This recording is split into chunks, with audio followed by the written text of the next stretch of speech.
Magandang hapon sa inyong lahat mga kabrigadang Pinoy Survivor. Kamusta na kayo? Hindi na sana ako muna mag-upload, kaya nga lang may nadinig na naman ako, may nabasa ako na natakot daw o nabayaran si Captain Dado. Kaya ito, magpaparamdam ulit ako. Ito tayo sa huling araw ng Panagbenga. Babalik na rin ko na. Okay? So, mag-vlog lang ako ng konti, no? Kasi marami na naghihintay, nakakonsensya, at saka nakakaya naman sa ating mga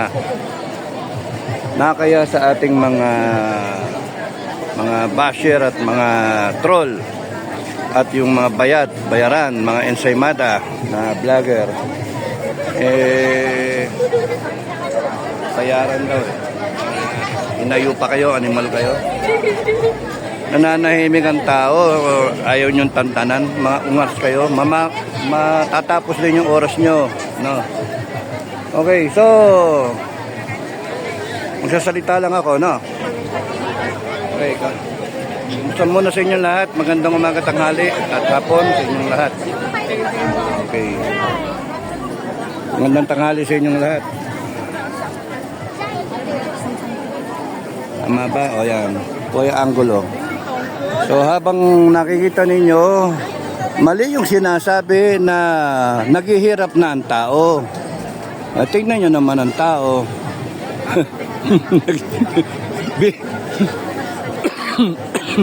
Kala mo kung makabili, end of the world So grabe, no? Last day, kaya pumupunta yung mga tao dahil sa baka makabargain, ano. Kahapon, ang mga kwento namin na din, lugi daw. Lugi daw yung mga nagtitinda rito. Balik man sila ng balik dito, tinda ng tinda. Kasi, so parang nalaman namin, ang bayad dito sa isang stall na maliit, 50,000. Good for 1 week. Kasi 1 week ito sarado ang Keno, ang tong Session Road. So 1 week bago yung iba, dahil sa 1 week na yon nagrenta na sila, minarapat nila magrenta ng bahay para titirahan nila, lalagyan ng mga parang semi na bodega na rin, lalagyan ng mga supplies, tapos noon para sa mga tauhan na rin nila. Ngayon 30,000 ang bahay. So 30, 50, 80 na. Ngayon yung tracking daw, inabot sila ng 20,000. Balikan pa yon.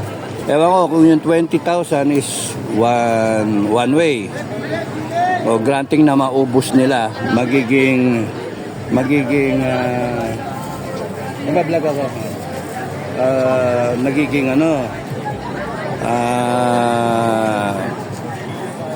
maubos yung wala na silang ibabalik, no?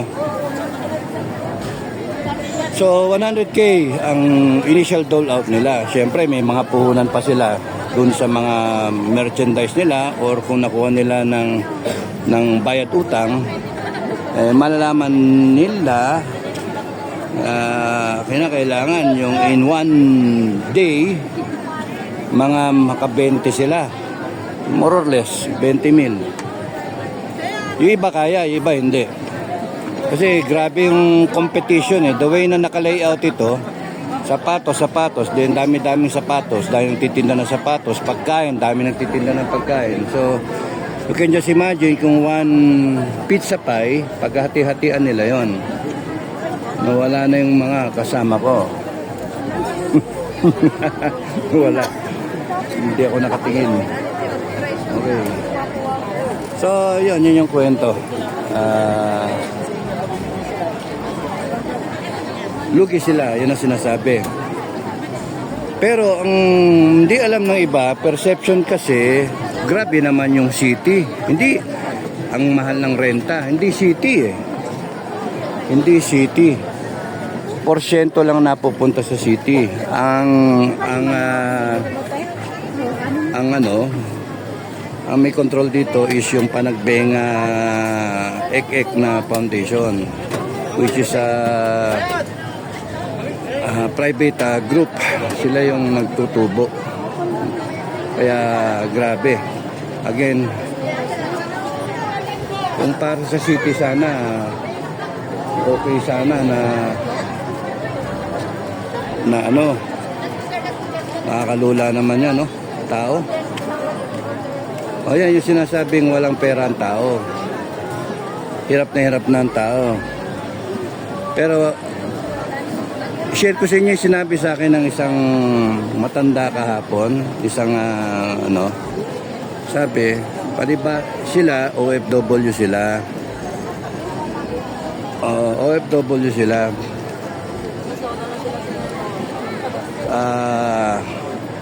Namamahalan sila sa mga presyo. Kaya nag-hold up sila.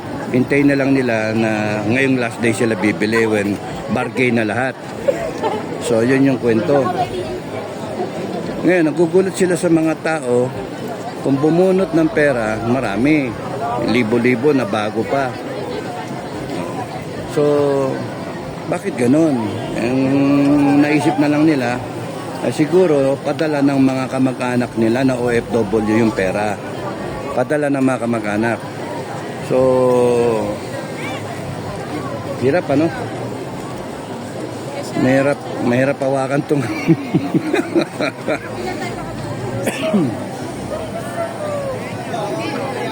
So, that's the reason why walang pakundangan, larga pera kasi hindi nila pinaghirapan. Yun yung main point kahapon.